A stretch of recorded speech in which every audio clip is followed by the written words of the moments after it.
Welcome to the Startup Operator Podcast. I'm Roshan Cariappa. My guest today is Gayatri Yadav, who is the Chief Marketing Officer at Sequoia Capital. Gayatri is a marketing veteran and has spent the last 2 decades working for some of the most loved brands like Procter Gamble, Pillsbury, and Star. In her current role, she advises Sequoia's diverse portfolio of startups on how they can build a phenomenal brand and also drive growth. In this conversation, Gayathri spoke about how companies should move beyond differentiation to actually driving disruption, what tech startups can learn from the ultra-competitive world of media and retail, how founders can articulate a brand's pursuit, positioning and purpose, and some of the key principles that are integral for marketing at startups. This was a super insightful conversation, and I'm sure you'll find it extremely valuable. So let's get started with this episode of the Startup Operator Podcast with Gayatri Yadav. Hi, Gayatri. Welcome to the Startup Operator Podcast. Thank you so much for making the time. Hi, it's great to be here, Roshan. Yeah, delighted to have you. As a marketer myself, I've been really looking forward to this conversation. So Gayatri, to begin with, you worked with some of the largest brands, right? P&G, Star, and so on. What are some of the lessons from that experience that you are bringing forth in your current role as CMO at Sequoia Capital? Yeah, it's been an interesting journey. If I think about my career, I almost think of it in 2 chapters, right? The CPG or the FMCG phase, and then Star, which was different to anything else I'd ever seen, and now Sequoia. So just to take you back to the early 90s when I started in Procter Gamble, I started as a rookie as an assistant brand manager, and joining P&G, Roshan, was almost like doing an MBA again, right? Because they teach you everything. They teach you how to comment on advertising, and there's a copy comments organizer, or how to write that 1-page memo. So it's really a school of business strategy and marketing. And I joined as a rookie in the team that was launching Whisper. And that was fascinating learning for me because I saw firsthand that if you follow the principles of marketing, you can get a guaranteed outcome. We often think of marketing like movies, right? You can do everything possible and no one sets out to make a bad movie, but yet, only 10% of movies are hits. And the same is true for new product launches, right? Everyone sets out to create this breakthrough product, but 80% fail. But what I saw as my first experience ever was the launch of Whisper. And I saw in that everything from compelling consumer insight, how women were looking for superior dryness protection in their periods, to a product that was truly differentiated. And when I say differentiated, it's not just that I feel so. P&G actually subjects all products through a 60-40 product testing, which means 60% of consumers should prefer the product in a blind product test versus competition, to the marketing mix, which was very disruptive at that point. So at that point, category was talking about sanitary napkins showing women in white jeans playing volleyball. And we had, women literally come face to face, talk directly to consumers and say, I want to share something with you. I've discovered Whisper and it's changed my life. So that frank talk, that frank speak, we had this bright blue packaging and we displayed it across stores. We sampled the product, and Whisper quickly got to leadership in less than 2 years, despite being a very late entrant into the market. And what I learned from that was invaluable, because I learned that if you follow the right principles, if it's rooted in a compelling consumer insight with a differentiated, superior product, with disruptive marketing, with very clear design choices in your mix, you can get to market leadership, despite being very late into the market, despite facing some of the most formidable competition. And I worked across categories in P&G. Each category teaches you something. I also spent some time in sales, upcountry sales in Kolhapur and Ratnagiri district, handling rural sales, which is great, and I do think it's super important for marketers to walk in the shoes of a salesperson and vice versa, to really understand the full spectrum of demand creation. And then I joined Pillsbury, General Mills, which was just setting out in India. And I had moved from being, part of this large organization where there was an algorithm for everything, which was great, to almost being the second employee in this American food company that was seeking to break out in India. And my first few months actually spent at home. This was, in the mid 90s. So I ordered a computer. and got started. And the food business was very nascent back then. And I looked at the portfolio Pillsbury had, and there was refrigerated dough when India didn't have refrigerators, canned vegetables when it's a fresh fruit vegetable market, Mexican cuisine, which was super niche then and continues to be niche now, and Haagen-Dazs ice cream which needed, very sophisticated cold chain, and we had, retailers who turn off the refrigerators in the night. So I was like, what do I do, and how do I even build critical mass here? And I was literally a few years out of business school at that point. And it was fascinating. We decided to launch the brand by launching Pillsbury Atta, which was a completely new for the company at that point because Atta was not present anywhere else in the world. And we actually convinced the board that Atta is a value-added product because women in India were spending 6 hours a day in the kitchen and buying grain and cleaning grain, and the food processing factories in the country were actually in the kitchens of India. And I spent a lot of time as a young brand manager creating that proposition and creating a brand from scratch and, applying everything I'd learned in P&G. I talked to consumers and asked them, what are you looking for in a roti? And we did this hot button testing, and we found that 100% of women said they strongly agreed with one statement, Roshan, out of 150 statements we tested. And that was, I wish there was a way to keep the rotis in my husband's lunchbox soft till the time he eats it, or in my child's lunchbox soft till the time he eats it. So we found a compelling consumer insight, right? Which is consumers are looking for soft rotis, but rotis that are not just soft when they're hot, but stay soft even 6 hours later. And we created the mix for this brand. It was an American brand coming into an Indian market. The risk was high, but because we had followed the principles that I'd learned very early on, we got to success pretty much immediately. And it was really no surprise to see that because one had followed the principles. And I had joined Pillsbury and I was a brand manager, and I was told 6 months later, we'll get a marketing head. And 6 months later, I was told, you're the marketing head. So it was interesting because, when I talk to founders, I think this doesn't mean much because you have founders at the age of 25 and 30. But back then, to be heading a multinational function in your mid-20s was quite unusual. And I really thank people for taking a bet on me at a very early age. So I've always found that I grow most when I'm plucked out of my comfort zone. And I really learned and scaled that business. And it was interesting to see both a 0 to 1 launch phase as well as a 1 to 10 scaling phase. And I felt that that was fascinating. And you asked me what I learned, and I would describe it in one word for the CPG or the FMCG business, which is marketing is all about differentiation, which is creating and communicating a difference. And that's when I joined Star. And media is very different, and I always say in media, differentiation is not enough. You have to disrupt. And whenever I say that, people say, oh, Gayathri, that just sounds good. And why is that true? And when I look at it, if you think of media, there are two conditions that makes media very different from anything else. And I think a lot of the tech startups actually fit into the same mold where differentiation is not enough. You have to disrupt. So if you look at media, the consumer has infinite choice, right? So if you're consuming a Star TV or television or OTTs, you can choose amongst 800 brands or 700 brands. And, so one is infinite choice, but you could tell me that's true for Atta and that's true for soft drinks. Consumers have infinite choice. But if you marry infinite choice with no switching cost at the point of consumption, so I can move from one channel to the other without paying anything, that is when it is important not just to differentiate, but to disrupt. And disruption is critical. And that is my biggest learning from the world of media. I spent close to a decade in Star, my first launch was actually launching Satyamev Jayate, which was one of the most interesting projects of my life, to talk about raising the social consciousness of a nation, using the power of celebrity.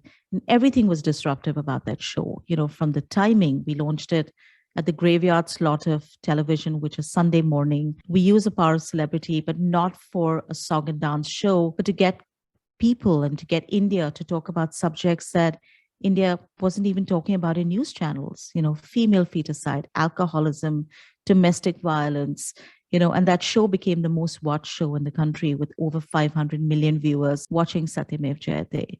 But it was the same principles of brand building that I applied to media. I then worked on the launch of Star Sports Network, the launch of Kabaddi and football, and ultimately the launch of Hotstar, which was fascinating and has really helped secure the future, because that's the important thing about strategy, is that you don't get stuck with a certain mode. I remember the first campaign we did for starsports.com back in the day was Get Over TV. And everyone said, what's wrong with you guys? I mean, how can you do a campaign saying Get Over TV when you're the largest television media player in this country? And, that really taught me a lot about how you define yourself is so critical. And we said, that may be so. That's just a statistic. But more importantly, what Star is a storyteller to the nation. And the modes and the medium of storytelling may continually change. Today, it may be television. Tomorrow, it may be OTT. I was just seeing, Mark Zuckerberg has launched Ray-Bans where you can watch stuff. So tomorrow it could be an embedded chip in your eye, right? What's important is the purpose and the ideology. And Star is the storyteller of the nation, and whichever channels and forms that storytelling will take as a brand, Star will deliver to that. So it was fascinating, and that was like a 10 to 100 plus, right? Because when I joined the company, it was several $100 million, and when I left, it was several $1 billion. So it was interesting, and clearly I have played a very small role in that. It was the leadership and the team and everyone else, but it was interesting to see that scale and that impact and market to 900 million consumers who each were very different. So if I were to summarize that rather long answer, I would say I learned differentiation in packaged goods and I learned disruption in Star in media.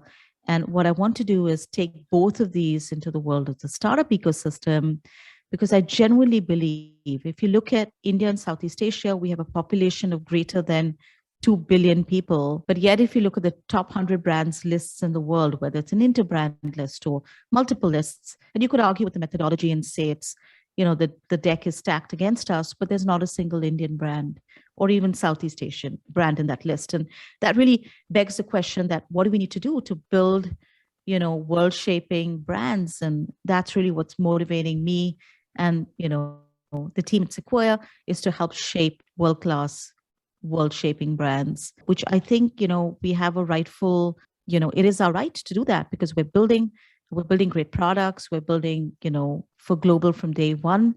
And what I would like to do is infuse a passion of storytelling and brand to help us get there. Amazing. I have, I don't know how many questions I have from that first answer itself. Yeah. So that was a fantastic start to the podcast. And indeed, I have 8 or 10 questions I could ask you purely on the basis of that. I'd love to delve into some of the principles that you referenced multiple times, right? But before that, you come from this world of retail, of media, right? What can the tech folks learn from this world? Off the bat, I think, the way retail and media does consumer insights and market research, real market research, actually talking to people and not sending survey forms, right? Or the fact that marketing and sales is so closely overlapped, right? As a brand manager, you have to actually go to the hinterlands and learn about people's preferences and so on, and actually own a number. Or also the fact that it's true scale, right? You're talking about hundreds and millions of users and so on, right? So all of these various facets are extremely intrinsic to the world that you come from. What can tech startups learn from that world? Yeah, it's fascinating. And that's why I spoke about both the models of differentiation and disruption. Now, a lot of FMCG is super customer centric, right? It's customer obsessed, as Bezos would say. And everything you do, you test it with customers. And only if customers like it, agree with it, give it a thumbs up is when you'd go ahead with it. And I think what tech startups can learn from that is being customer obsessed and viewing almost everything from the lens of the consumer. We almost would say that in every discussion, I would always tell, it didn't matter. It could be a discussion on P&L or product or organization or culture. I would say, that empty chair there, the consumer sitting in that chair. So the consumer is always on the table. And that is something, and the brand manager could be, a junior middle manager in the hierarchy of things, but wields incredible influence because the brand manager and P&G actually in the 1960s created the concept of the brand manager, which is quite akin to the product manager and the power and clout a product manager has in the tech ecosystem. But the brand manager actually brings in the consumer and almost orchestrates everything to serve the consumer. But that is not everything, right? And there's also disruption. So you had a Steve Jobs who never tested anything. He knew what he wanted. He was completely customer obsessed. He would, get like maniacal about a half a second difference in time taken to unbox, right? Because that was important to him. And that may not be tested. The consumer may not know what the consumer doesn't know, but that is still customer obsessed, right? But it's a very different model of customer obsession. In one, you are following consumers, you are constantly testing with consumers. In the other, you're leading consumers. And I think having been both in CPG and in media, I've seen actually that both are very important models. And I keep telling young marketers, right, that you could be a Steve Jobs, you could have great vision, you could know exactly what you want. Or if you don't, do your research. What I would say is you need to be either or, right? You can't just not operate from what I call a hip pocket competence. And especially for young marketers, I would say, or, young startups, right? It's super important to either operate from absolute clarity on your consumer and what they want and constantly test, or just a very clear, compelling vision, and then you're constantly iterating and seeing that is there a customer and a market for that vision. So both models are very important. What the startup can take from the CPG world is just being customer obsessed. And I think what CPG can take from the startup world or even the tech world is disruption, right? And I would say that at any given point of time, it's important to think about both differentiation and disruption. And they're very different models, and both can work and create dramatic value, but it's important to recognize that they're different. Yeah.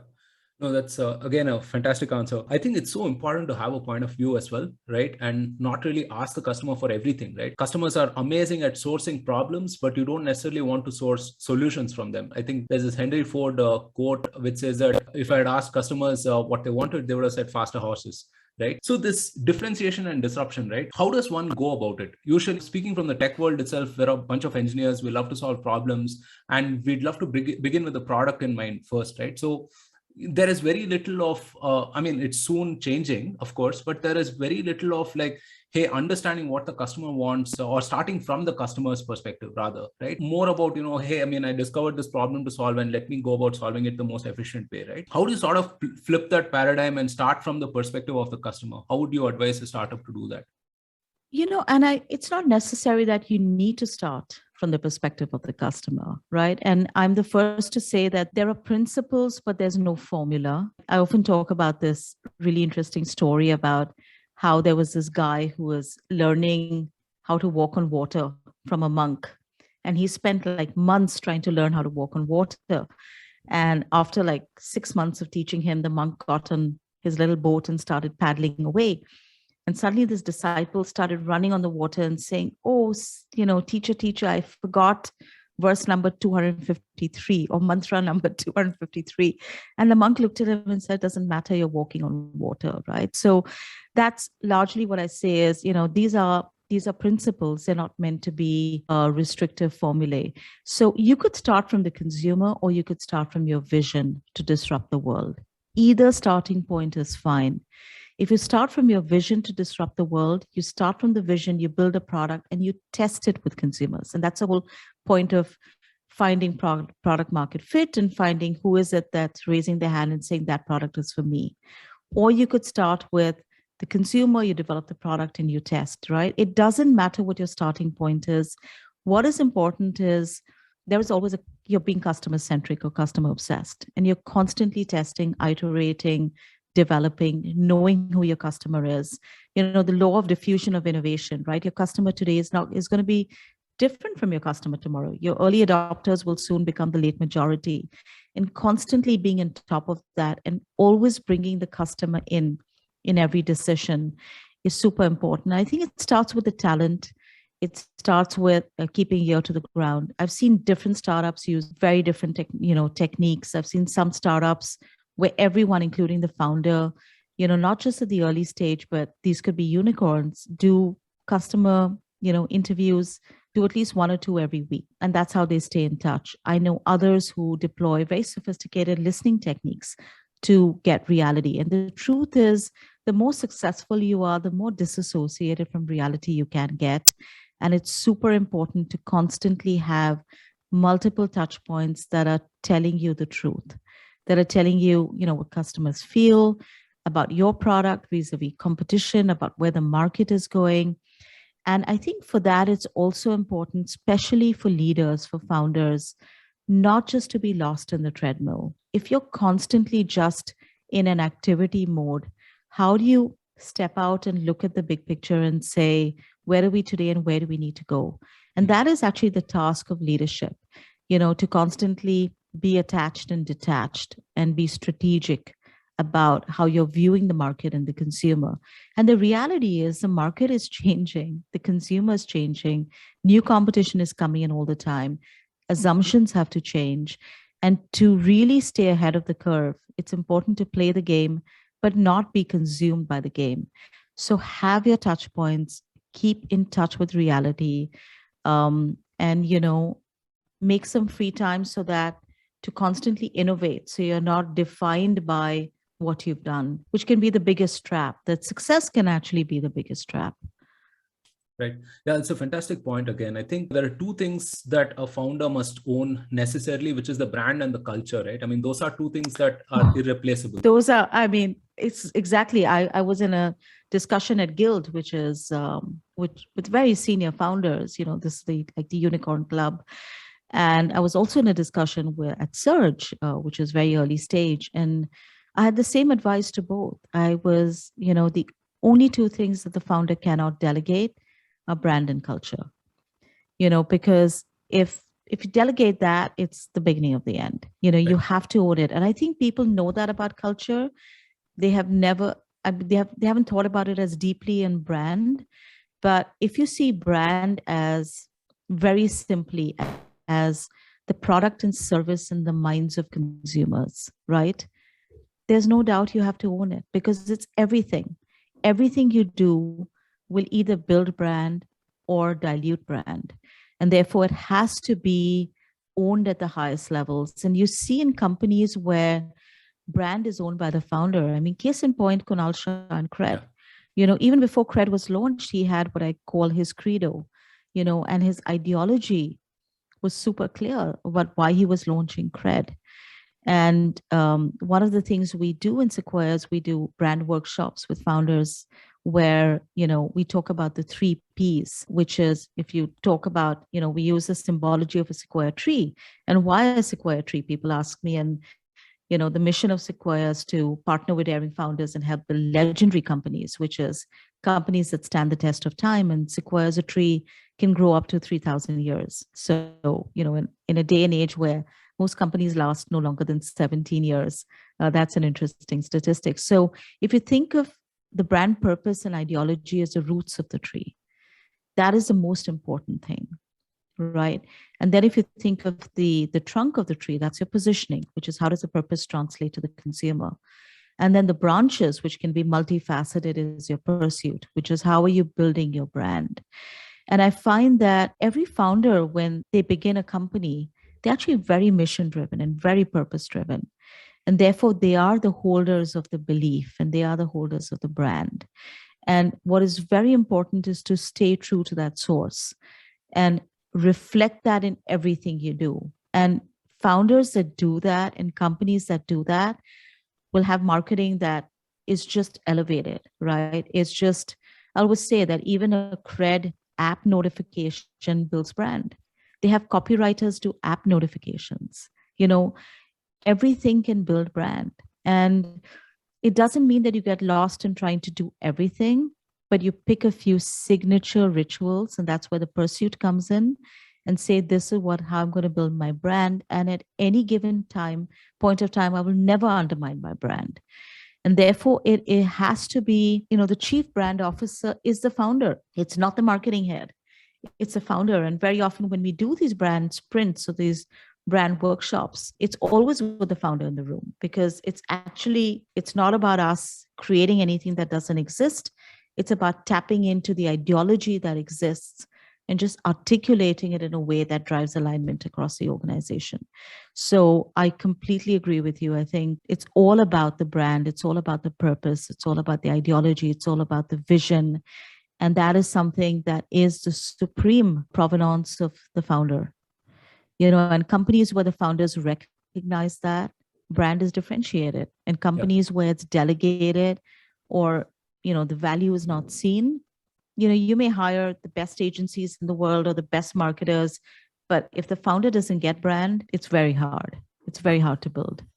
No, and especially so in software, right? Because what we're seeing right now is that software is getting commoditized at a furious pace, right? I mean, for every $1 billion TAM, there is like 40 companies going after the same with cheaper, faster, better sort of features and offerings and so on and so forth, right? So yeah, standing for something, building a brand in software has become super critical now. Yeah, and absolutely. And I would say software for sure, technology for sure, but everywhere. I mean, think of any category that's not crowded. Did you read the papers this morning? I don't know if you read the papers or the e-papers or whatever. Do you remember a single brand, like one brand? I always ask people this test, like, have you read the papers and what do you remember? Or do you remember a single ad you saw on Twitter or Google, or it's super hard because the world is so cluttered. So how do you stand out? And you only stand out if you stand for something. And, people talk about brand leadership. And I say, how do you define leadership without followership, right? And people don't follow you because you have features. People don't follow you because you're X, Y, or Z.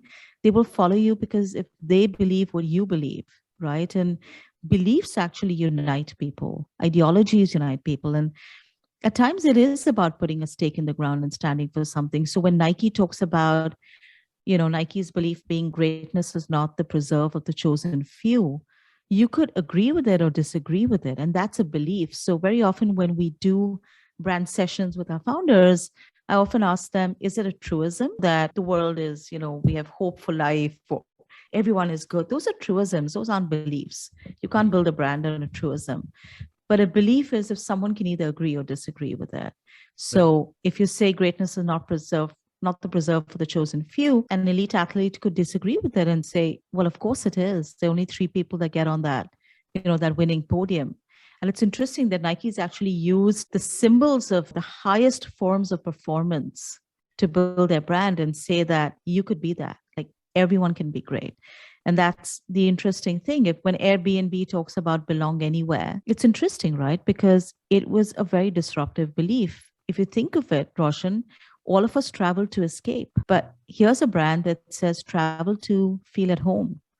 Was super counterintuitive. So I think the best brands stand for something. When Craig talks about, not everybody gets it, or making the good guys win, right? It's almost about, I think Kunal was very clear that Cred was not an app, it was a community. And he was going to reward trustworthy financial behavior based on the ideology. For too long, good actors haven't won in our country. And how do you actually create a community and space where, good behavior can be rewarded? So a lot of that, comes from very sharply defined ideology. And I would say when we do these brand sessions, we'll start with purpose. But when you get to positioning, you get to things like personality. And personality is also interesting, right? So again, to use the example of Cred, it's irrelevant, but it's honest. So that's an interesting duality. Had it just been irreverent or just been honest, it would have either been not relatable or boring. But the minute you combine the two, it creates magic. So it's fascinating that you see some of these brands have very strong ideologies. Interestingly, even Whitehead Jr., when we spoke with Karan, it was very clear that Whitehead Jr. has had a very strong missionary purpose and a belief that children are born to create and not consume. And if you look at the work they've been doing, sometimes in the early days and even now, it's really about tapping into that build as a form of learning and just celebrating children as creators. which is a fantastic ideology. In fact, it was in Amazon, Bezos' last investment memo. He spoke about creation and, versus consumption. So that's ideology. So I think great brand building really comes down to having an ideology, putting a stake in the ground, believing in something, and then aligning everything to that belief. And we often say that brands are like people, and great leaders are those that inspire love and respect. This is not our framework. This is what Saatchi and Saatchi created decades ago. But it really resonated that how do you get that confluence of, if you think of leaders you truly admire, there are some who you love but don't respect. And then there's some who you respect but don't love.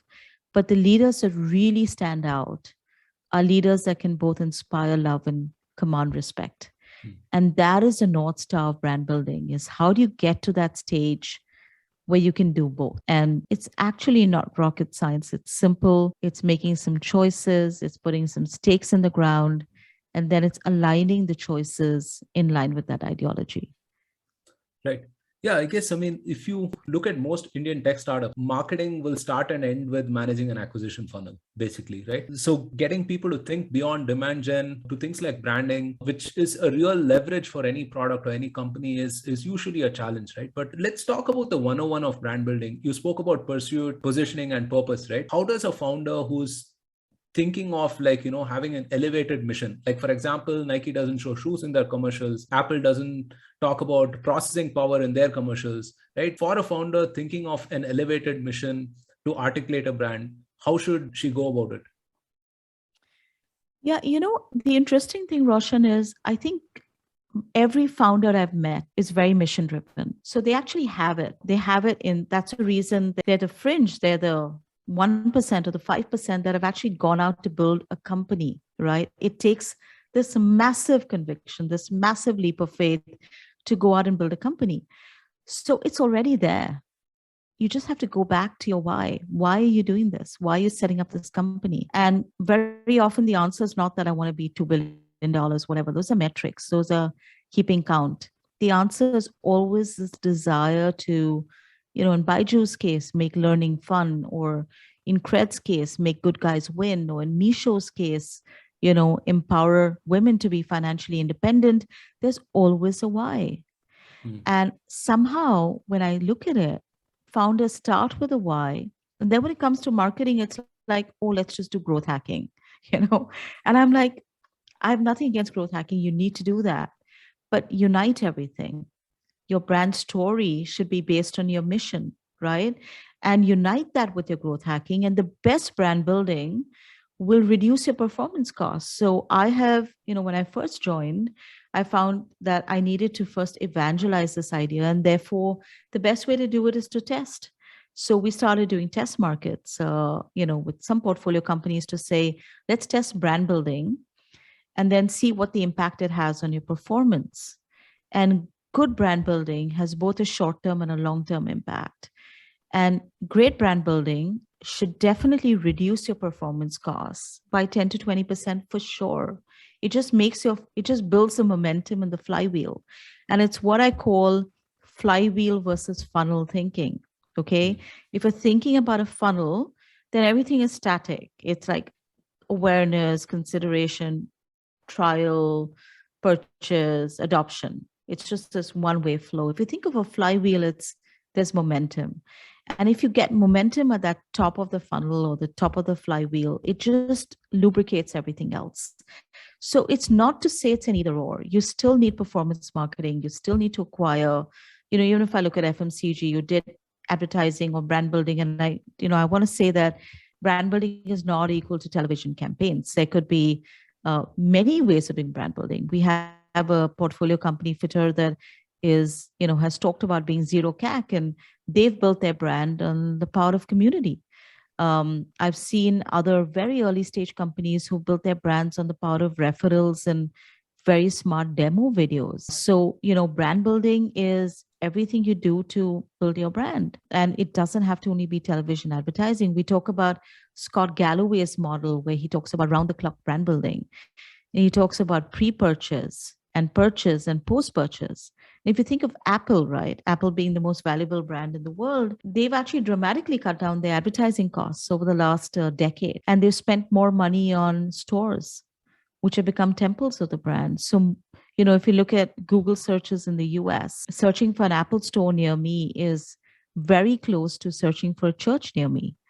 So it's a new seat of religion for the brand, or the focus that Steve Jobs and his team have put on unboxing. Recently, I bought Powerbeats Pro, and I was just so impressed about how, my iPhone just recognized Powerbeats Pro without me having to do anything. It just said, Gayathri's like Powerbeats Pro are connected. Do you want to connect?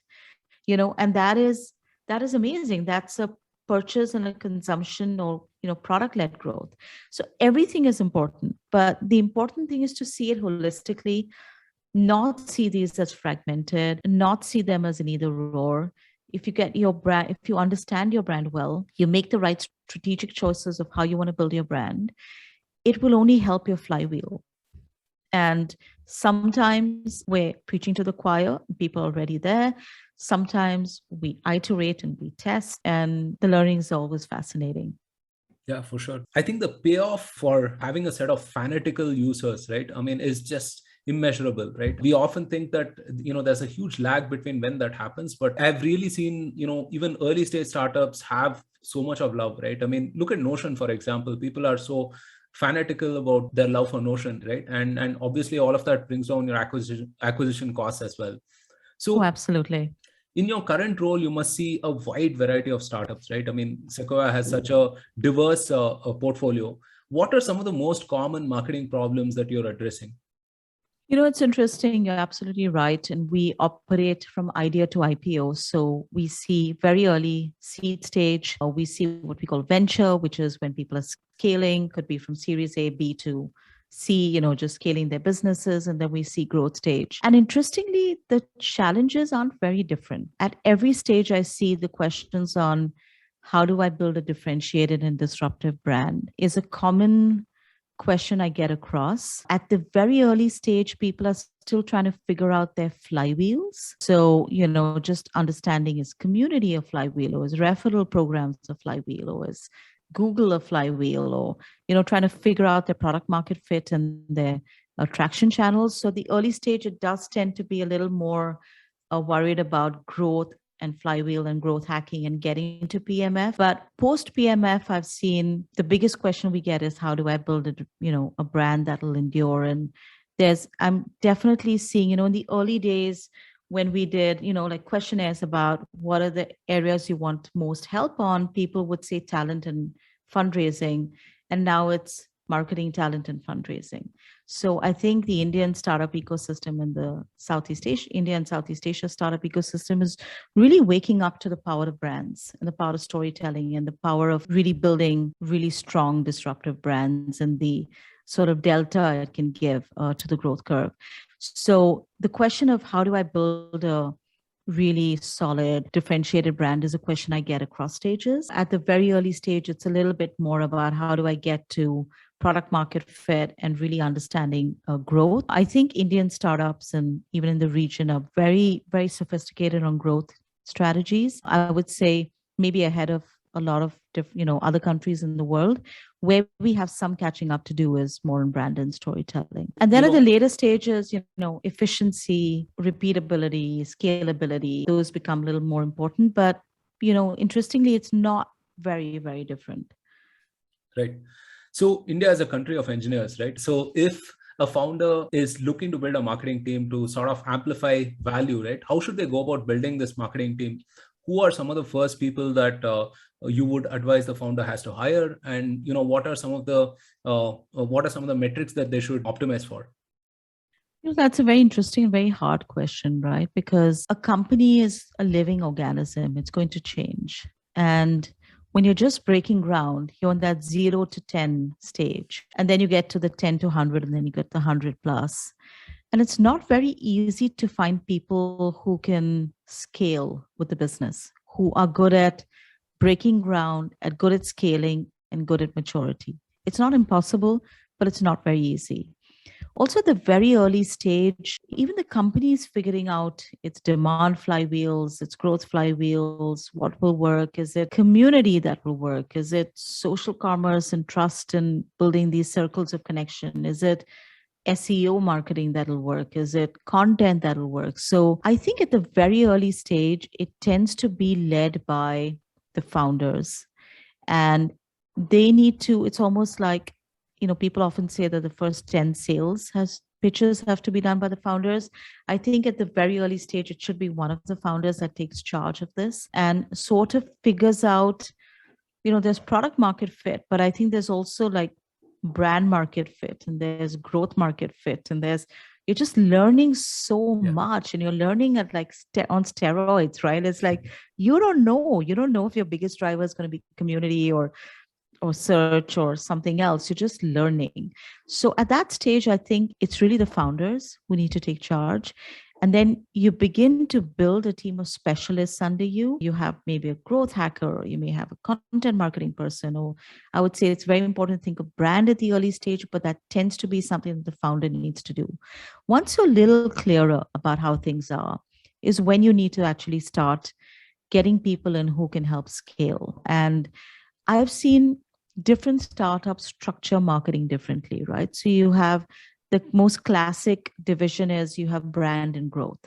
And brand is responsible for storytelling, for brand positioning, for strategy, for content. And growth is responsible for acquisition and retention of consumers.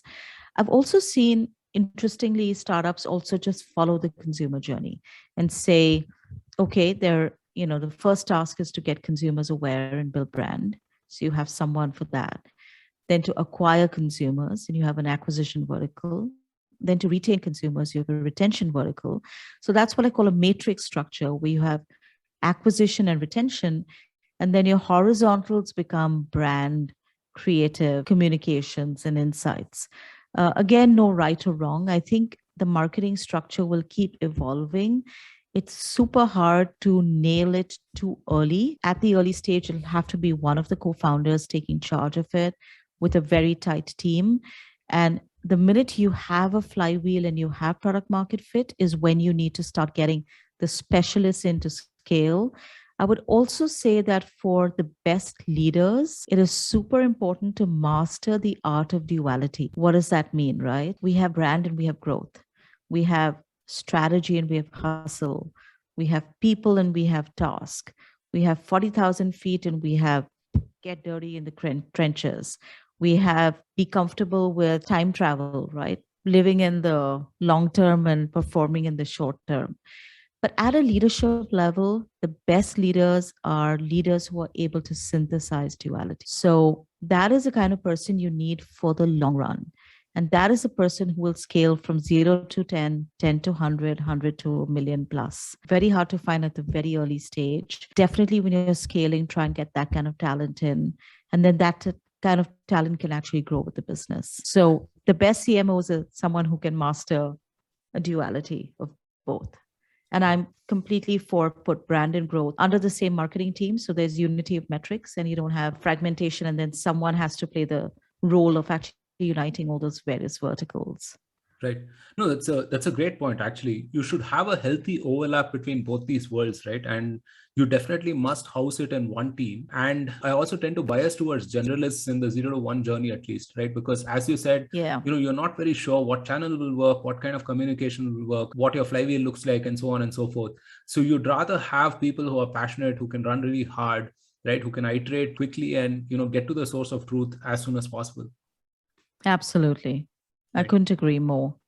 So conversely, if you're the first or second marketing hire at a startup and, you're supposed to work with a founder on doing all of these things that, we just discussed, what are some hacks and principles for working with, an early stage founder? I think the only thing I would say is ownership. You got to own the business. I've been there. I've been a rookie, a second employee in a company. And I think the reason I grew, and I got more and more responsibility at a very early age is I just took charge. I did everything possible. I set up the email systems. I got HR running. I did the financial forecasts. I did I did what it took because I was the only one there. It was like I could do it. So skin in the game, ownership, because you have to see yourself as a founder. Mm. It doesn't matter if you don't actually have equity that makes you a founder, but if you want to win the respect and trust of a founder, be a founder. Be an owner, exercise ownership, have skin in the game. Everything else follows. If you see it as your business, if you see it as your brand, if you wake up in the night thinking about, did I get that packaging right? Did I do the right positioning? Have I done the best I could do? You're acting as an owner. If you're Mm. checking in, if you're just like, I just want to do this and then get to the next level and get to the next level, you're an agent. So the only advice I would have is be a founder. You don't need to be a founder like in ownership to be a founder. Take ownership. Everything else will follow. Right.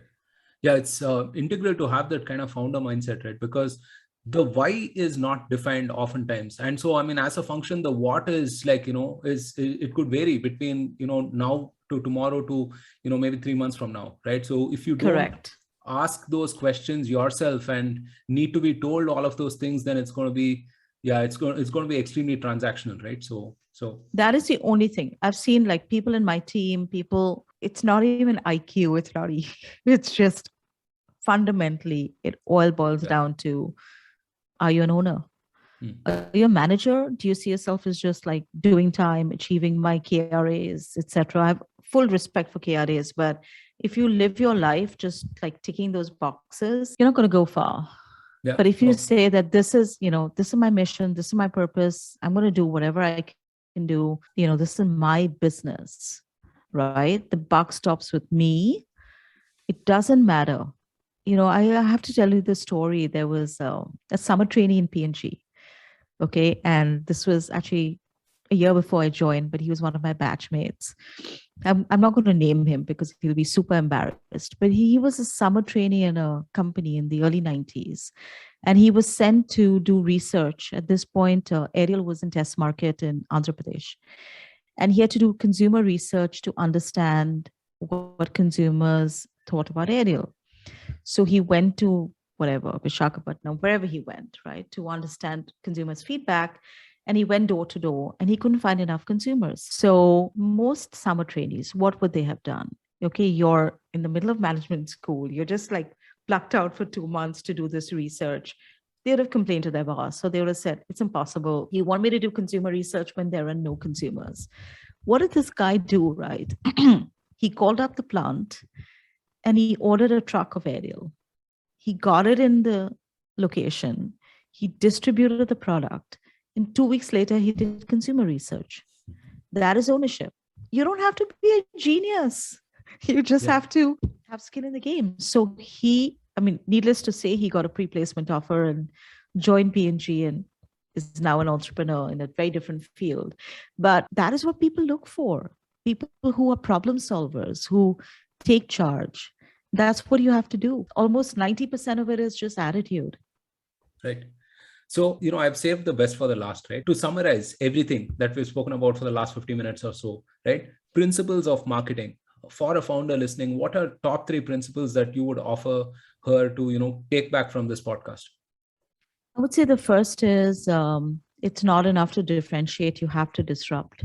So in what you're doing, there is the stuff that is table stakes, and there is what you're doing that will change the game, and you have to know the difference. Whether it's a world of content, whether it's a world of venture capital, whether it's a world of product or technology, it's a big, bold bets that move the business. And don't get lost in activity. Do the activity right, but every once in, you cannot build a successful business only on singles. Every once in a while, step out of the crease and hit that boundary. So I would say the first is differentiation is important. It's not enough. You have to disrupt.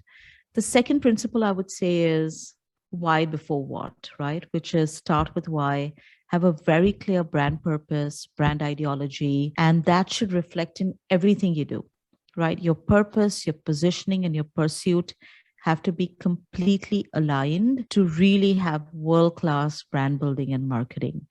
right? And it's not one or the other, it's all. It's not everything, it's meaningful design choices, but it's all important, right? If you just have the branches of pursuit and you're not rooted in purpose, it's going to be ephemeral. If you just have the purpose, but if you don't have the pursuit, it's in your PowerPoint deck. It doesn't mean anything. It's important to have a differentiated brand, which is a positioning, but rooted in ideology and with clear choices of how you're building your brand.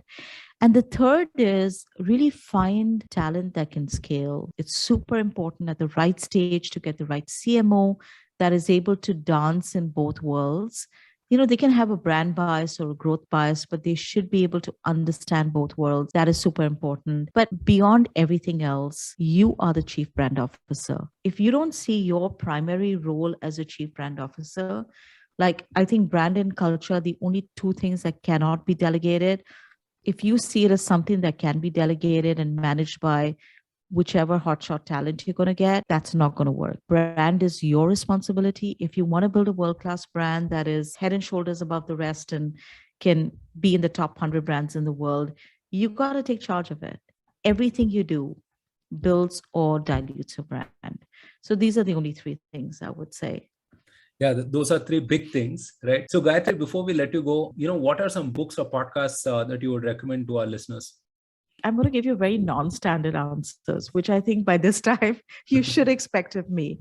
In the pandemic last year, and I'm not a religious person, but I started reading the Gita. And I started reading the Gita, I couldn't go outside. And when you can't go outside, you go within.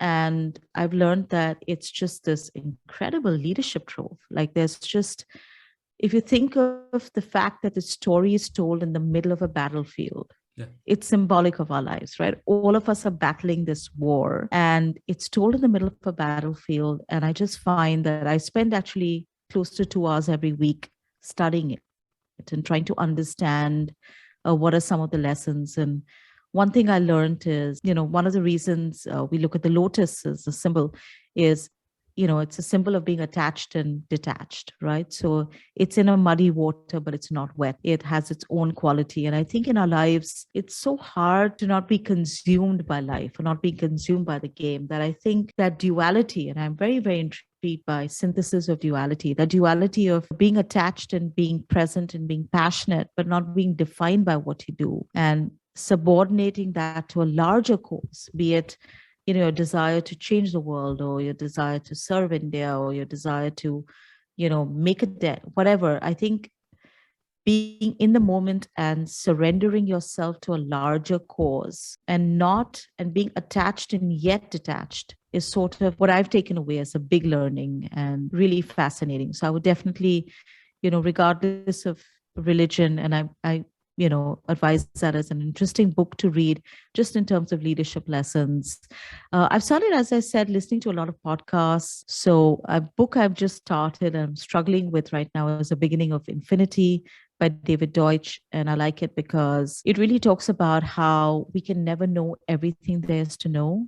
And we will therefore always be at the beginning of infinity. We will always be students at the vast ocean of knowledge before us, because it'll never be enough. And I just love that idea that you have to continuously strive and continuously learn. And I just find that interesting. And in terms of podcasts, I'm trying to now understand metaverse and crypto and Web 3.0, because, it's here, it's present, it's real. And the more I see it, the more I see the logic for it and why it's not a fad and it's real.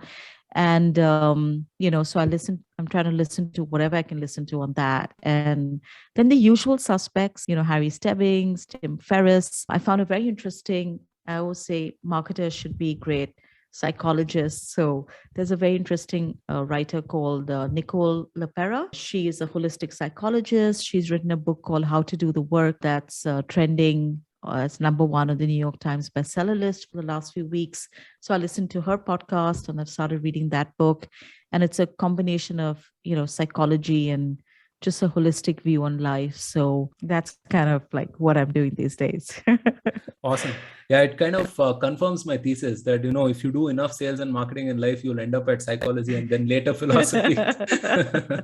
So, and finally, spirituality. Finally, spirituality. Yeah, for sure. That's true. Yeah. So this was a fun conversation, Gayathri. I mean, I learned a ton talking to you, and, I really envy all of the startups that, you work with. So thank you again for being on the podcast and making the time. And I would love to talk to you again.